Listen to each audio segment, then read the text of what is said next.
everyone, my name is Ambria Turner, and today I will be discussing the cost of higher education, how free community college in Massachusetts is a game changer. The purpose of the speech today is just to inform you all about the increasing cost of higher education and how the introduction of Massachusetts Mass Reconnect program can level the playing field. I, like most Americans, were raised to believe education is a way to a successful life. Go to college, you meet the love of your life, you get the white picket fence and 2.5 children. And it starts at career day, right? We're all children and we're all shouting, what do you want to be? I want to be a doctor. I want to be a nurse. I want to be a fireman. I want to be a policeman. I want to be an astronaut. And as we work from intermediate school and then move to high school, there's no doubt that the answer for many of us is college. And then reality hits. You go to your guidance counselor and you talk about what colleges you want to go to. Do you want to go in-state? Do you want to go out-state? And then you start to fill out your FAFSA. And you gather, maybe your parents' information, your guardian's information, if you're independent, your own financial information. And then you decide, do I want to commute? Do I want to stay on campus? Do I need a meal plan? How many meals do I need in my meal plan? Do I want the deluxe package? And then you start to think, damn, this is pricey. And then you reconsider, is it worth it? Will I get a job in my field? What's the average salary in my field? And then the highlight of going to college seems a little bit more daunting. I myself, when I first went to college, I stayed on campus. It was like $16,000 a year, and this is 2008. And I very vividly remember my professor at the time saying, like, us freshmen were lucky, but the ones graduating in 2009 weren't going to be as lucky because of the impending economic collapse. But why are we here?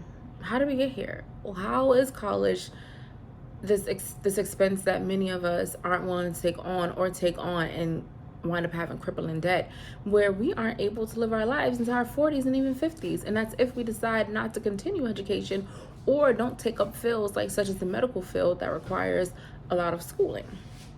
Well, I'll tell you. Would you believe that prior to the 1960s, college tuition was free? You don't have to worry about college tuition. You had probably educational fees, book fees, but tuition of itself, we don't have to worry about that.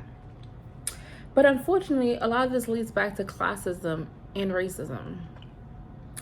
In 1966, Ronald Reagan campaigned to become the governor of California. And one of his things that he ran off of his campaign was the elimination of free tuition. He didn't believe that college was something that needed to be accessible to the masses. And unfortunately, a lot of people agreed with that sentiment. So soon after he became governor and the sentiment around education became a thing, and thus leading to tuition no longer being free, which unfortunately led to the commodification of education and the decline in government funding. But with that turnaround too, the demand for college enrollment increased, thus increasing the need for the college tuition and fees to increase. But what are the factors that led to the cost of higher education? There are a plethora of factors that have led Americans to incur insurmountable amount of student loan debt, some of which include, like I said earlier, the increase of student enrollment, non-regulated tuition costs, and privatization of higher education. Because at one point, all colleges were public.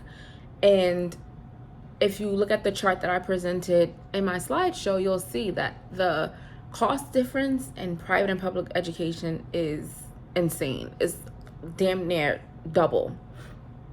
So between 2000 and 2021, college tuition increased by 65%. That is huge. When wages are stagnant and the cost of education has increased, how are we surviving on top of inflation for groceries and a slew of other things? The average federal student loan debt as of 2024 is $37,853. And that is not including the disgusting interest rates. And let most of us say it, that it's not the loan so much, it's the interest rates that you pay on the loans that is the most crippling part. I myself initially enrolled in college in 2008, and I took out $17,000 in student loan debt. That was 16 years ago, and as of 2024, before my loans were forgiven, I was still owed about $11,000. Does that seem right to you? No. So as the cost of living increases, how will the average person afford an education while meeting our basic needs? So here's where the Massachusetts Reconnect program presents a unique opportunity, right?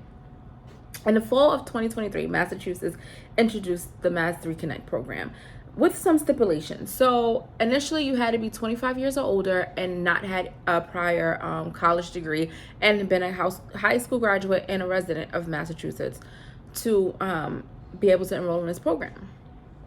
The program pays for all your schooling costs, and if you are extremely low income, they even offer a stipend to help cover books and other educational expenses. But in 2024, Governor Maura Healey expanded on that, and now community college is free for all Massachusetts residents as long as you have lived in Massachusetts for 1 year, again, have a GED or high school diploma, and don't have a prior college degree. This is a game changer. This is, in my opinion, like gonna close that wealth gap, close that educational gap, present so many opportunities that once weren't available to other people. The average salary in Massachusetts for a high school graduate is $37,929. The average salary for associate's degree is $45,134. That is roughly a 20% increase, and that's on the lower end. That's not even including if you have your associates and experience or what field you are in. So your earning potential could be even higher. And then the average salary for a bachelor's degree is $56,000 per year.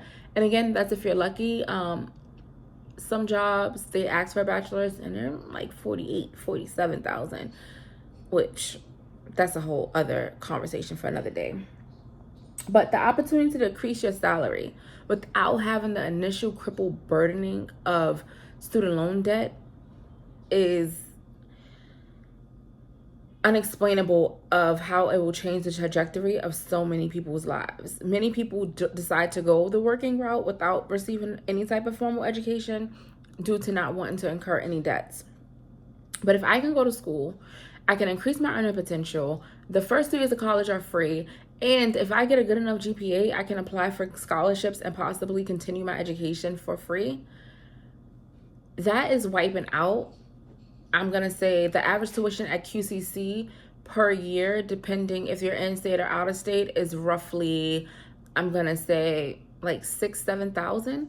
So for those 2 years, that's almost $15,000 in debt that someone just puts on the back burner. That's something that they don't have to do. And then on top of that, my earning potential now goes from $37,000 to $45,000 debt free, with the opportunity to continue my education by receiving a high GPA and getting funding to fund the latter 2 years for my bachelor's degree. I just hope that the rest of the states follow this. Again, I think that this is something, and I can't reiterate this enough, will close the wealth gap in this country, will close the educational gap in this country. And when we remove financial barriers that limit access to higher education, we increase the quality of life. Research has shown that those in college tend to have a higher life expectancy. And I think that's due in part. When you make more money, you're able to access better medical care. You're able to access better quality of food. You can go to Whole Foods and get the grass-fed, grade A steaks. You live in better neighborhoods, the air quality, the trees, you have more parks. You're better educated, therefore you're more knowledgeable on other things. The neighborhoods are safer. So just having a college degree and having education is not only on a it's so layered in the ways that it can change your life. And if you have children, you put yourself in a position to be more financially sound so that you can send them to college without possibly having to burden them financially, which in turn you're building wealth within the family because no one's in debt. Everyone is living comfortably. So Massachusetts is not the only state to offer a Reconnect program. Michigan has implemented their own Reconnect program, and California offers 1 year free community college for students enrolled full time. But I do look forward to seeing the other states follow suit. And I think this is a start. I think this is a huge start. I can't wait to see 5-10 years from now what the data shows in regards to this program and the impact it's had. And I don't think there would be any negative impact. I can only see Massachusetts being probably one of the more educated states. One of the states with probably a lower poverty rate due to this. So I'm really excited to see where this takes us. And I'm not originally from Massachusetts, but I'm like bragging to everybody like, oh, I live in the best state now due to this. So thank you all for listening, and I hope you learned something, and I hope you're excited about this program as I am.